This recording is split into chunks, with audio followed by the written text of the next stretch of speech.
Ja, da die letzten Videos ein bisschen ausgeartet sind mit meinem Gelaber, hier mal wieder mal ich weiß nicht, ob es kurz wird, also lasse ich das Wort kurz weg. Ein Review oder ein Review, nehmen wir es ein Review über den Anycubic 4 Max Pro, der wirklich, wo ich sagen muss, der erste Drucker ist, wo ich immer noch nicht wirklich weiß, was ich von ihm halten soll. Klingt komisch, ist aber so, denn ja, er ist so, klar, das sind die anderen auch, aber er ist noch mehr emotionslos und ja, keine Ahnung, ich weiß nicht, wie ich es euch erklären soll. In meinen Augen ist es wie ein Dacia. Er funktioniert, macht zwar nichts wirklich perfekt und gut, oder gut relativ, aber er ist trotzdem auch so emotionslos. Und das ist nun der Anycubic 4 Max Pro.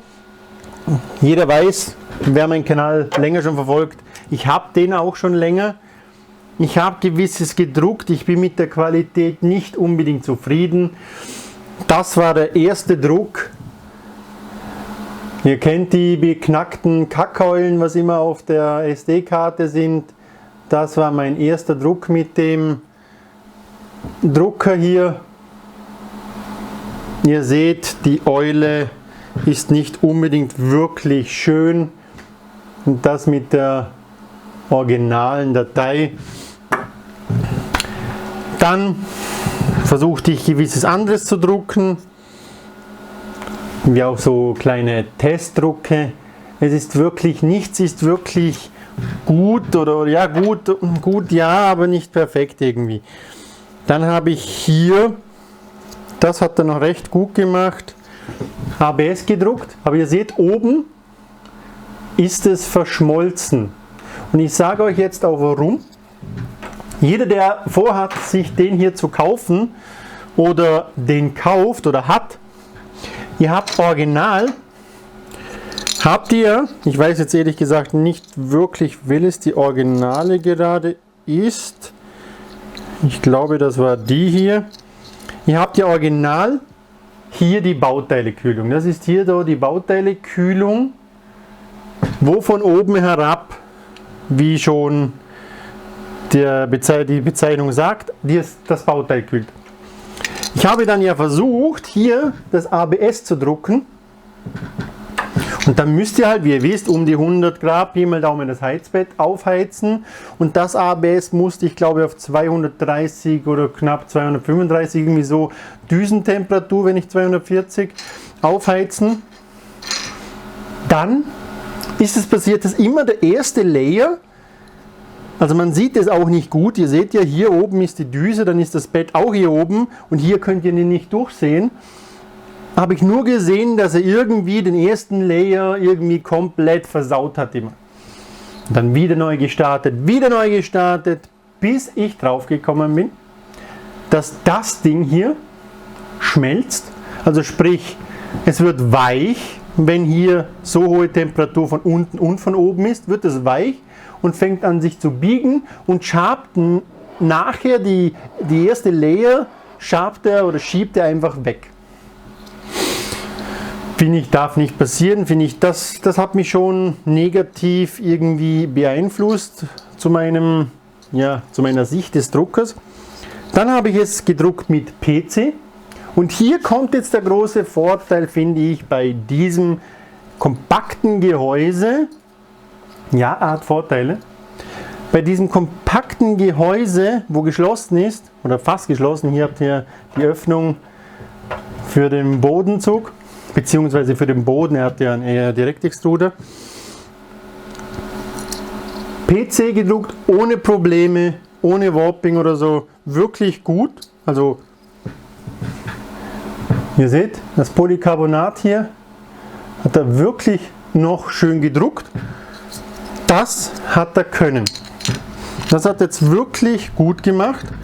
Gibt es nichts, denn die Temperatur hier im Inneren wird wirklich, ich habe leider das nicht gemessen oder wie auch immer, aber es wird wirklich warm, da wirklich das Heizbett und das Hotend den kleinen Raum hier schnell wirklich aufheizen kann.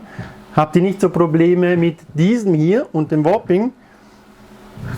Doch da die Düsen hier, die Originale, so wesentlich schlecht sind, ist mir oben eben die Spitze hier geschmolzen vom Bauteil. Jetzt habe ich ein anderes Ding installiert, ich zeige es euch schnell hier. Ja, ganz professionell, ich weiß, ich wiederhole mich, aber egal, das mache ich jetzt einfach so. Kurzer Prozess. So. Dann hier noch ein Licht, ich gebe hier da noch ein bisschen Licht, dass ihr das seht. Ich habe das Ding jetzt anders gemacht. Warte, das Bildschirm drehe ich auch mal schnell, beziehungsweise ausgedruckt, seht ihr? Jetzt kommt das rundherum hier, kommt dann die Luft heraus. Das Ding kann man bei Thingiverse herunterladen. Habe ich übrigens, ja, ich stecke euch wieder mal hier rauf da, habe ich übrigens nicht mit dem hier gedruckt. Da hat natürlich mein Brusi auch die Nase vorn. Wenn er nicht geschlossen ist, hat der Bruse das wirklich schnell und gut gedruckt, nur so nebenbei. Und das ist auch aus Polycarbonat. Hat er wirklich gut gemacht, aber das nur nebenbei. Dann habe ich versucht, ASA zu drucken. Und ASA, also ich denke, jeder, wer ASA schon versucht hat zu drucken, es gibt andere spezielle, in Anführungszeichen spezielle Filamente auch noch, wo eben eine Ultra Base absoluter Bullshit ist, weil zumindest bei mir, ich denke, ihr werdet auch die Probleme haben, gewisse Filamente haften auf der Ultra Base einfach einen Scheißdreck. Das habe ich auch mit ASA gedruckt hier. Ich zeige es ein bisschen näher hier. Mit ASA. Ihr seht, es ist nicht perfekt. Und hier eben oben die Spitzen sind verschmolzen. Darum eben jetzt, dass er schön rundherum vielleicht besser das Ganze kühlen kann. Weil eben ja, sobald dünnere Sachen verschmelzt es. Und das ASA habe ich leider drucken müssen mit einem, wie sagt man, Abdeckband, Kreppband, wie auch immer, als Unterlage, so dass es überhaupt auf der Ultra Base gehaftet hat. Was ich gut finde bei diesem Drucker ist, dass das Ding, wenn es am Strom angeschlossen ist, habe ich es überhaupt am Strom angeschlossen? Ja. Wenn es am Strom angeschlossen ist, im Prinzip kein Hauptschalter, die ihr immer betätigen müsst, sondern ihr könnt einfach hier drauf drücken und das Ding startet dann. Und auch wenn der Druck fertig ist, in einer gewissen Zeit, stellt er sich automatisch ab.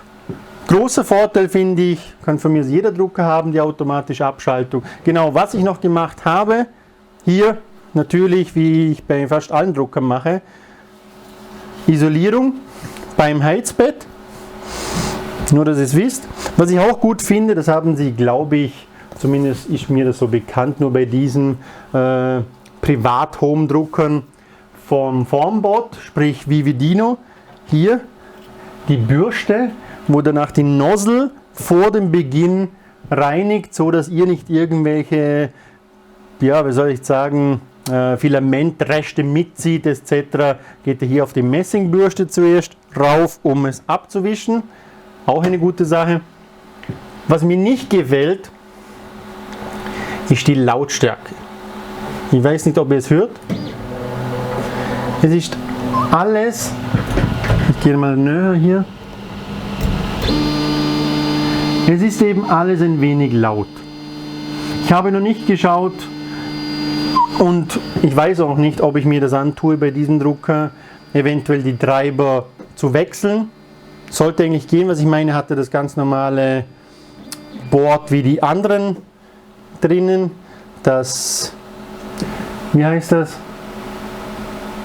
Mir fällt der Name gar nicht ein. Aber ja, mal sehen, ob ich es mache. Weil ich glaube, ich werde ihn verkaufen eher. Warum? Ich weiß nicht. Also wegen dem mache ich hier auch das Review, das ich jetzt mal gemacht habe, dass ihr wisst, einen gewissen Eindruck über den Drucker habt.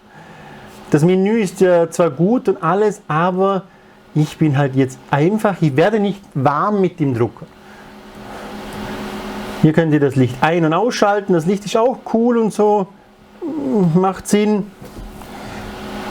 Und hier hätten man lieber noch das Ganze, dass die Türe hier nach oben gesetzt, so dass hier auch ein Sichtfenster wäre, dass die Tür nicht viereckig ist, sondern hier eben rauf geht, so dass man besser dorthin sehen kann, wo er druckt.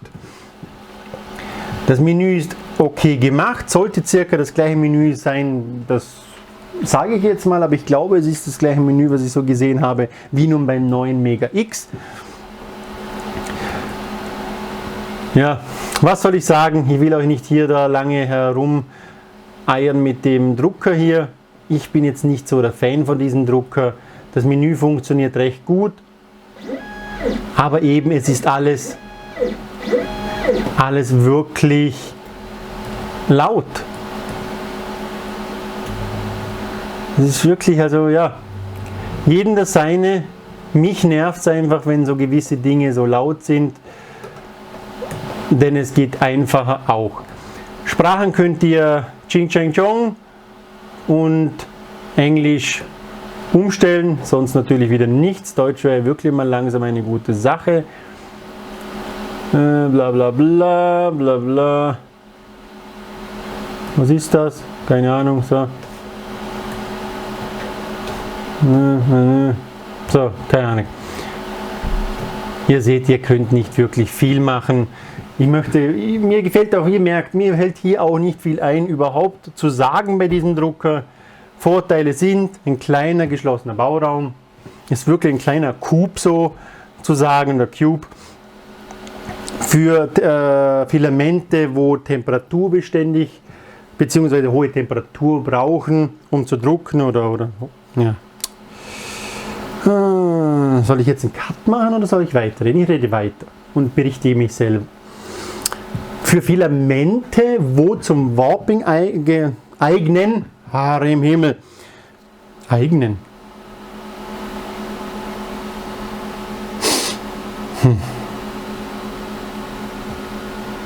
Nein, ich mache jetzt nicht ein neues Video. Es kotzt mich zwar an, dass ich gerade 100 Fehler nacheinander mache. Ich bleibe wie ich bin. So, Filamente, was zum Warping, mir fällt das Wort nicht ein. Neigen, Halleluja, neigen und besser zu verarbeiten sind, wenn im Bauraum eine gewisse Temperatur vorhanden ist und kein Luftzug oder etc., ist der Drucker okay und sicher gut. Die Preise sinken, je nachdem habe ich sie schon für unter 300 Euro gesehen.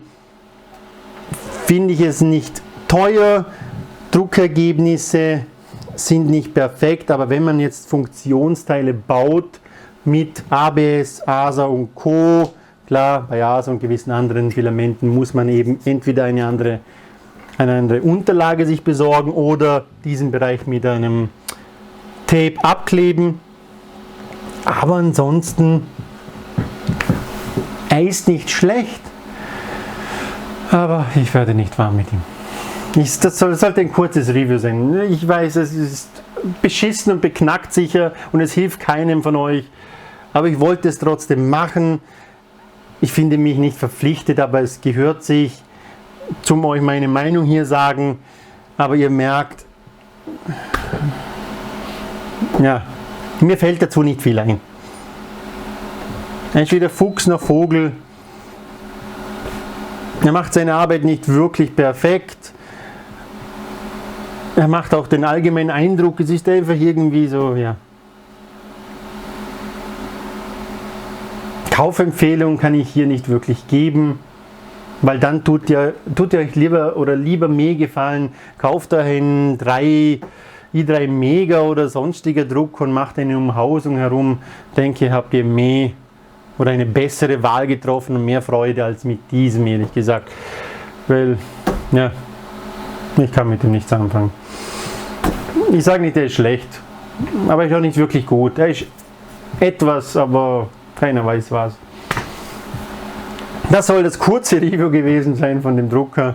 Jetzt habe ich das auch mal sozusagen durch und ihr wisst meine Meinung dafür, weil ich merke, ich glaube, viele interessieren sich für diesen Drucker eh nicht. Also von dem her, ihr wisst Bescheid.